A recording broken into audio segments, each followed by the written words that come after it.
tikulandira unomvera pano ndi pa Nyasa VoiceBox mabambira ndi nkhani zosiyanasiyana kuchokera kwa Malawi osiyanasiyana amafuna kukhalapo ndi maganizo pa nkhani za ndale kanitsidwe ka dziko komanso kutsatira bwino kwa malamulo. Ndipo mmodzi mwa akabwerebwere pano ndi Kalindo amene wandithu ndi president wa bungwe la Malawi First the People First. Iwowa angofuna kugawa maganizo awo pa za kumangidwa kwa olemekezeka mayi Patricia Kaliati amene ndi mlembi wamkulu wa chipani cha United Transformation Movement UTM. Tonse tikuti mayi Kaliati amangidwa pa mlandu kuti iwowa akuganizidwa kuti amakonza mwachinsinsi kapena kuti amafuna kugwirizana mwachinsinsi ndi anthu ena awiri kuti apange chiwembu. Pakali pano chiwembucho sitikudziwa kuti chinali chiwembu cha mtundu wanji, koma Patricia Kaliati pakali pano ali m'manja mwa polisi ku Lilongwe. Ndi Kalindo angofuna kugawa maganizo awo pa nkhani imeneyi, ndipo iwo akunena kuti ayi kumangidwa kwa Patricia Kaliati Amalawi musayang'ane kutali. Amene apangitsa kuti Patricia Kaliati amangidwe sikuti ndi adani yawo, ndi abale yawo amene amadya nawo Mbale imodzi. Ndete ndikhale imodzi pano pa Nyasa VoiceBox ndipo Kalindo akuli bwanji pa nkhani ya kumangidwa kwa olemekezeka mayi Patricia Kaliati lero pa 24 October 2024.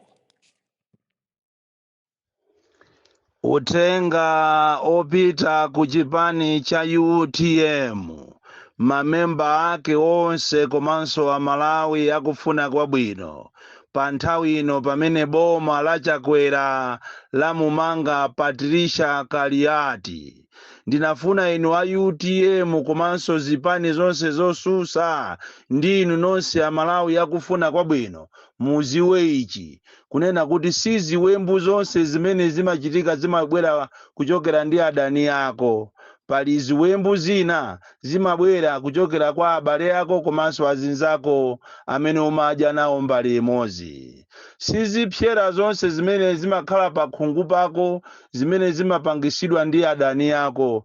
Pali zipyera zina zimene munthu umakhala nazo pa khungu pako ndi mumtima mwako zimachokera kwa abale ako komanso azinzako amene umadya nawo mbali imodzi. Ndikupempheni Amalawi nonse musegule maso kunena kuti kumangidwa kwa Patricia Kaliati kwachokera kwa enemy from within. Ili golosa lekale lija kapena PTC kapena makikonero kukabwera okuba tinkanena kunena kuti this is an inside job. Kuchoka kwanu kutonse alliance ndikuyima panokha pali atonkwe ena amene sanakondwere, ndipo kumangidwa kwa Patricia Kaliati musaone ngati this is the end, it's just the beginning of trouble to come. Ndinanenapo mbuyo mukunena kuti izizi mukumana nazo, koma popeza paja timatengedwa okudya chamba, popeza timatengedwa kuti ndife ana madrama, koma izizi ine naziona pazana. Mulungu atandionesera kunena kuti enemy from within amene yali pa ntchito yayikulu. Ndipo Amalawi mudziwe izi kunena kuti ana amu UTM pamene bambo wawo Saulos Chilima anamwalira avutika kutero kumene wamangidwa Patricia Kaliati. Mukonzeke inu a Felix Njawala, konzekani akwesi Msusa, konzekani akambala, chifukwa inu ndi amene mukukhala ngati mukuchinga kuti enemy from within asatenge chipani chikupita nacho ku MCP. Iyi ndi the beginning of torture, trouble ahead of us. Ndipo ndafuna ndikuwuzeni kunena kuti inu azipani zosusa nthawi yokuti mugwirane manja ndi imeneyi, unity of purpose. Tikamanena kuti time to defend democracy is now. Ndiye ndikupempheni inu a UDF please, inu a Ford please, a DPP please, chipani cha mbewelefu please, can you come out in your large numbers mamawa tikumane ku area 18. Amalawi tonse tiyeni tisamusiye Patricia Kaliati. Ngati kuli munthu amene anampangisa chakwera kuti akhale pa mpando umene akunyadira lero, mmodzi mwa anthu amene kupatula Chilima ndi Patricia Kaliati, mayi amene amazuka mmafiri koloko kukonzeka ikamati 5 koloko wayiphika kale nsima, ndipo samalolera kudya breakfast kumwa tea koma amadya nsima. Kumandiuza ine a Kalindo ulendo umene tikuyenda ulendo kuti tipanga misonkhano 8 kumazunzika mulanje mujamo ife tinali ku battle zone. Lero ukamamuona Chakwera ndi boma lache osachita appreciate role imene inachita play Patricia Kaliati, munthu wa mzimayi oyima ngati mamuna amene anagwira ntchito kuzungulira ziko lino ndi president Malemu Saulos Chilima. Lero kumamuzuza mzimayi kukamugonesa musero yonunkha yopanda magesi, umangoyimba m'manja kunena kuti zinthu zimasintha, anthu samayamika, chifukwa ngati kunali mzimayi amene anayenera kuyamikidwa kwambiri ndi Chakwera pafupifupi kumampukuta sapato, anali tu Patricia Kaliati. Lero Patricia Kaliati chifukwa chonena kuti ndiye anasogolera kunena kuti UTM ituluke mu mgwirizano ndi MCP ndi anthu ena olimba mtima akufuna ampezere zifukwa. Nawo ndikufuna ndikuuzeni izizi inu a MCP kunena kuti mafilimu wanu wonse amene mukupanga ine ngati the DC ndikuwaziwa, ndipo kutero kumawa lino chamma 10 o'clock kubwera wa enemy within abwera azakhale ngati akumuona Patriciayo ku polisiko ndi azanena kuti ndikufuna ndikapemphe kubomaku kuti uje nkhani imeneyi ikambidwe mwa chilungamo.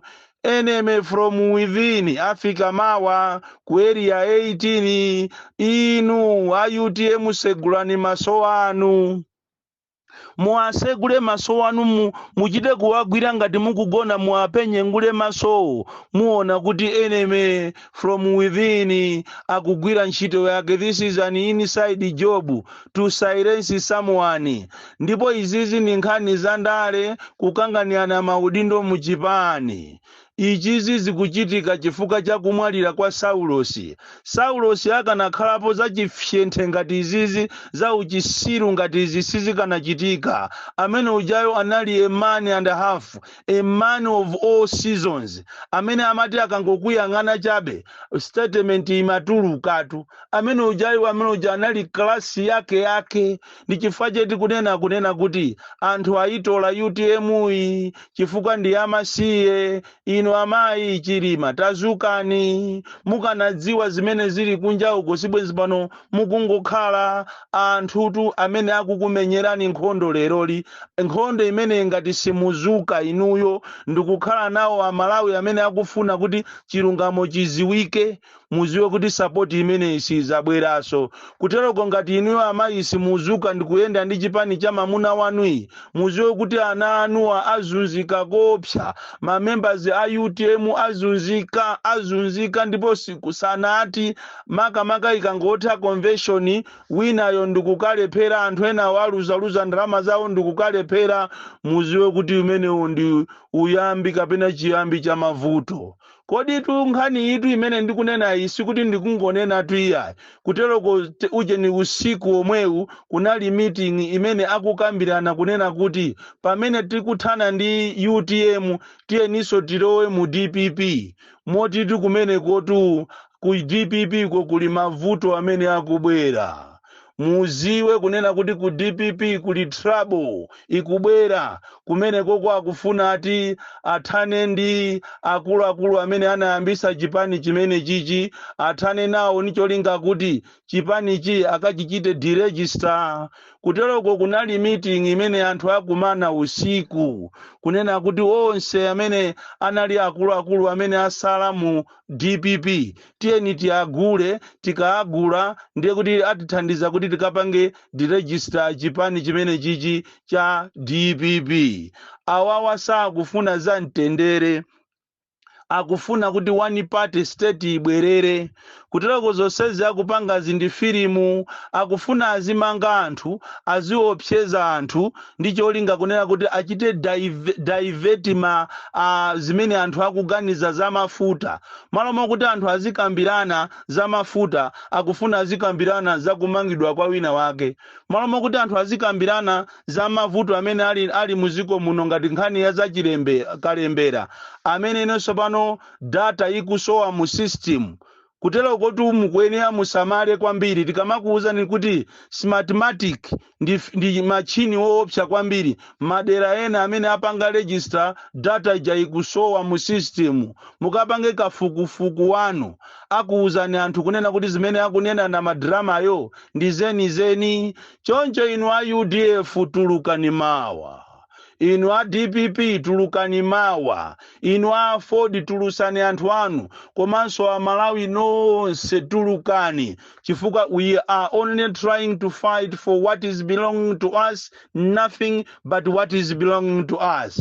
We know kuti this is time to defend our democracy. MCP ikufuna iphe democracy yathu, ikufuna inyenye democracy, aibwerere ku one party system. Ndi chifukwa chake akulimbana ndi zipani zosusa, kutereko kuli galore ya anthu omangidwa, anthu mumangidwa, anthu muopsezedwa, anthu muona mavuto opsya amene simunaonenso ayi. Choncho ndikufuna ndichenjeze zipani zonse zosusa, zipani za opposition, kuti muziyenda ndi zikwama zanu muli mablankete, muli majuzi, chifukwa awa akonzeka kuti athane ndi wina aliyense. That is why ndikufuna ndikukuwuzani inu aja mumatchedwa kuti a UTM kuti musegule maso anu. Izi tinanenapo kale, ine kwa ineyo sinkhani tu iyi ya chilendo, sinkhani tu ya chilendo ti ayi. Ndinanenapo kale kunena kuti ikubwera nthawi imene akambala musamale, akhwesi mususa musamale, inu tu anjawala musamale, a Patricia Kaliati musamale, akuti inu ndi amene mukulepheresa kuti UTM isagwire ntchito ndi boma, ndi akukukonzerani milandu. Milandu ija ndi imene itunso pano yayamba iso pano. Milandu ija ndi imeneyi, anthu muona mavuto chifukwa chokuti bambo wanu anamwalira, akutolani ndipo mukupangidwa persecute koopsa. Zimene zizi mukumana nazo, koma pakungofunika kuti mulimbe mtima. Inu amayi Patricia Kaliati simuli nokha, ndipo ndikufuna ndikupemphe chakwera kunena kuti ngati ulemu uli nawo, mayi ameneyi atuluke. Ngati mayi ameneyi satuluka, mawa pa 18 pavuta, chifukwa anthu from all walks of life abwera ku area 18 kuti chilungamo chiziwike. Chilungamo chiziwike, palibe zonyengereranaso ayi. Anthu azunzika nawe kwambiri aisei, anthu azunzika. Unali malonda amene amavuta kugulisa, koma malemu Saulo Sichilima anayesesa mwana uyo, nyamata uyo anayesesa kuwapanga malonda kuti amene wawa sagudwa, koma malonda ndikukhala ogudwa. Lero li mulibe manyazi, simungakhale ndi chikumbumtima. Lero li pangotenga mezi 4 chimwalirire chilima, lero mukufuna muzitani muzizuza anthu ache, muzizuza anthu a muchipani cha UTM. Kodi kupanda UTM munali ndani ino?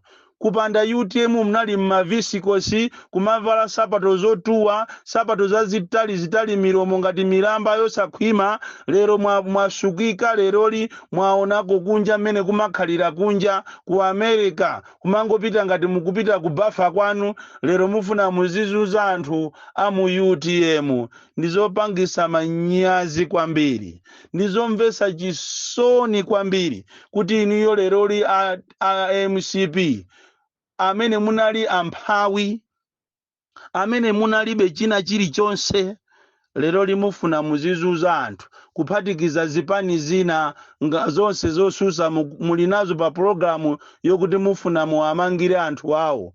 Ndiye mwinatu kapena muagule achaponda atu eti, nanga sindalama mulinazo, kapena mufuna mugule uyu Peter Muthalika kapena atu eti, nanga sindalama zakuchulukirani kwambiri.